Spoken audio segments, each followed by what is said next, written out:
In 1914, the drums of war resounded across Europe.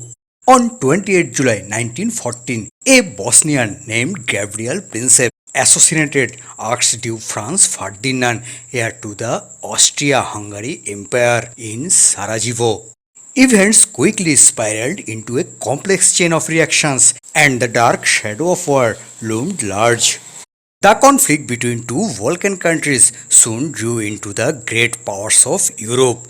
The First World War had begun. On the side of Austria-Hungary were Germany and Italy. On other side were France, Russia and Britain. This war was, until then, the bloodiest in the world history. Bombs dropped from the warplane like Bristow, Fokker, Simmons, Handley, and Gotha increased the number of death and wounded exponentially. Alongside this, there were bullets, mines, cannon fire, and tank shells. Those who died on the battlefield were at least released from the suffering, but the real problem lay with the hundreds of thousands of wounded soldiers and civilians. Hospitals were overflowed with people scourged and maimed by bombs. The air was torn apart with the screams of pain and the agony of death. Countless people died in burning torment. This massive drain on Britain became a serious concern. They desperately sought a medicine that could alleviate suffering, heal the wounded, and restore them to normal life. It is important to remember that the world had not yet even heard the word antibiotic. After much searching, the medicine was finally found in the British Empire's proud colony, the London of the East, Kolkata, at a pharmaceutical manufacturing unit named Bengal Chemical and Pharmaceutical Works. In today's video, I will talk about this Bengal chemical. First of all, welcome to my channel and please don't forget to subscribe to my channel. On the city's eastern edge, along the endless marshes, stood the dim Institute of Acharya Ray, Ray, chemistry professor at Presidency College and a doctorate from the University of Edinburgh. Behind the factories lie the tireless man's life savings and vast knowledge. He initially set up the factory at his own home, single-handed making medicine, assisted only by his servant Gafur. Carrying his medicine in a bag, he roamed the street of Kolkata to sell them. No one paid attention. No pharmacy was willing to stock a local professor's medicine instead of important ones. In this struggle, however, he found support from a few educated, liberal, selfless Bengalis, such as his classmate at Kolkata Metropolitan College, MB degree holder Dr. Amulya Chandra Bose, and his brother-in-law Satish Chandra Singh, who had earned a MA in chemistry in 1890. With his contribution, Bengal chemical business began to grow rapidly. But then disaster struck. One day Satish Chandra was working with hydrogen cyanide. By mistake, he drank water from a cyanide-contaminated glass and fell gravely ill. Prafulla Chandra was away on his evening work. Upon his return, he called a doctor and took Satish Chandra to medical college. But he could not be saved. Acharya was devastated. A few days later, another tragedy followed.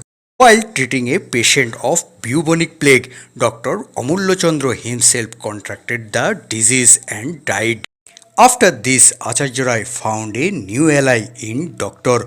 Kartik Chandra Bose of Amar Street, another eminent physician in Kolkata. This time the Maniktola factory was just taking shape, but there was no road connected Kolkata to the area. Dr. Bose came up with a clever idea. He requested the city's municipal sweepers to dump garbage along the path from Maniktola crossing to the factory, promising to treat them for free in return.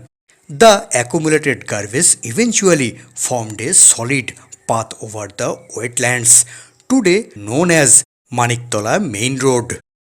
With countless such stories, Bengal Chemical grew into an institute that Bengals could be proud of. In 1902, young chemist Rajshekhar Basu joined the factory. Within a year, he became the factory manager and was a favorite of Acharya Ray. Cheerful and warm in his manner, he created a remarkable burn medicine, a mixture of cartilagam and tonic acid. Cartilagam had been imported from the Middle East. Rajshekhar named the new medicine Tanolep. Rajshekhar personally handled the naming, packaging, and advertising of almost all Bengal chemical products. Often collaborate with his close friend, the artist Jyotindra Kumar Sen, nicknamed Narod, who later illustrated most of Rajshekhar's stories and books. When Tanolef was applied, it prevented blistering, greatly reducing the trauma of burn victims. The British government purchased 6 lakhs rupees worth of Tanolef. Imagine how many lives this medicine saved. It is said that it was Tanolef's success that led the British government to honor Acharya Ray with the Knighthood in 1990. In conclusion, men like Prafulla Chandra and Rajshekhar were true heir to Bengal Renaissance. Following the footsteps of Vidyasagar, Ashok Kumar Datta, Mahendralal Sarkar, they broke free from superstition and religious shackles to connect themselves with the universal flow of knowledge and the science. A truly beautiful story every Indian should know. It is equally important to reflect on why we have fallen behind in the pursuit today, why we could not uphold their legacy, and how these great heroes were eventually defeated. It is a story of immense pain, deeply political in nature. It shows that when society lacks political consciousness, the pursuit of science inevitably declines. That story, however, it is for another time. Please let me know how you like this video on commenting below, and please don't forget to subscribe to my channel.